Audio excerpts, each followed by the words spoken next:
Hi, I'm Sifu Sam, the Barefoot Doctor, and I'm coming to you today with a little bit more elaboration on what I'm doing and what I'm trying to teach you in my workshop presentations. Now, this is a little bit more in depth than what I've already spoken to when I've done all the forms and the levels and everything that I'm showing you. And what I'm trying to explain is that when you do these techniques, when you actually practice, you need to keep all these things in mind. Now, what I'm trying to say here is that every movement, every technique that I show you has a purpose. It doesn't matter what it is, it all has a purpose. Now, it also regenerates your mind, body, and spirit, okay?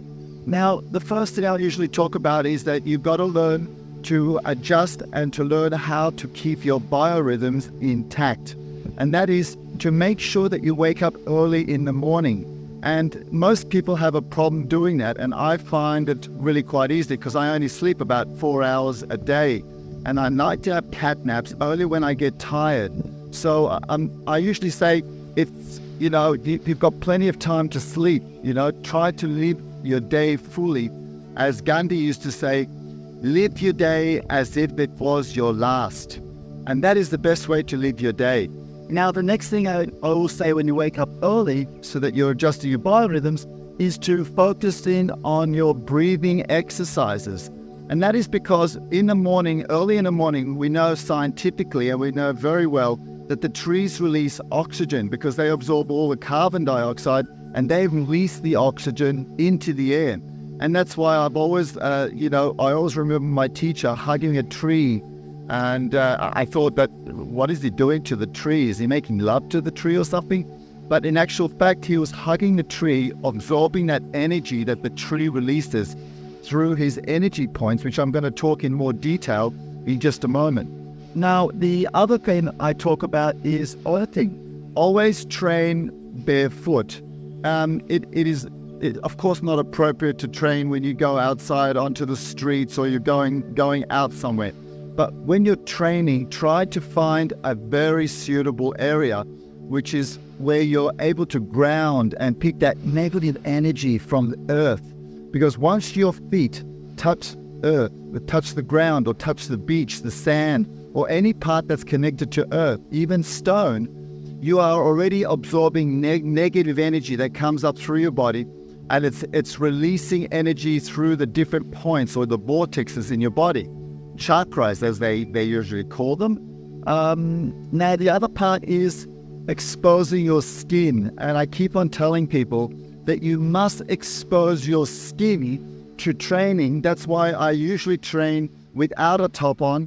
I try to train as much as I can in the sun, in the open, because the exposure of your skin to the air and to the sun, as it's the biggest organ in your body, it actually creates a huge immune system and a huge metabolic system where your body creates vitamin A, D3. It has so many processes, it's impossible for anyone to know exactly how it all works. But it's a very simple process that I explained to you that you must try to practice with as much skin as possible that's exposed to sunlight and to the air. Because remember, our skin is the biggest organ in the body. It opens and closes your pores, which absorbs oxygen. And it also, on the collaterals, it releases through sweat, and it also absorbs liquid, and it releases that liquid, the sweat, which is the detoxification, which is very important. Now, the next part I like to talk about is sun gazing. I try to make it a habit as much as I can to find and to work together with the sun as it rises through the sunset and sunrise. And what I do is I try to put my effort into waking up as early as I can before the sun rises. And then when I'm going to do my sun gazing, I will be facing towards the sun and I can see it coming up and I watch it coming up. No more than 5 minutes is all you need to activate your retina, which activates your cortex, your hypothalamus. It activates all your mental and your metabolic processes and your so many things that happen, especially to do with melatonin, okay? And the next part I like to explain is how we get energy from vibrational light. And that's what people don't understand, is that the frequency, energies, lights, all these things are so important for us because we are light beings. We are spiritual light beings. So we must get this energy from the sun. Okay? Now, focusing and concentrating mindfully on the points, the chakra points, the zones of the chakra points, or pressure points, or whatever point area you're being taught, they are very, very important, and you must focus your energy on these points that I'm going to explain in more detail in just a moment. Now, the last part is, I find it, which has taken me over 40 years to truly understand, is to know yourself as a living being. And what I mean by that is that I love the famous quote from Dr. Wayne Dyer, and that is that we are not a human being having a spiritual experience. We are a spiritual being having an experience. And this saying alone was what really activated my consciousness, that understood who I am, what I am, and what is my purpose in my life.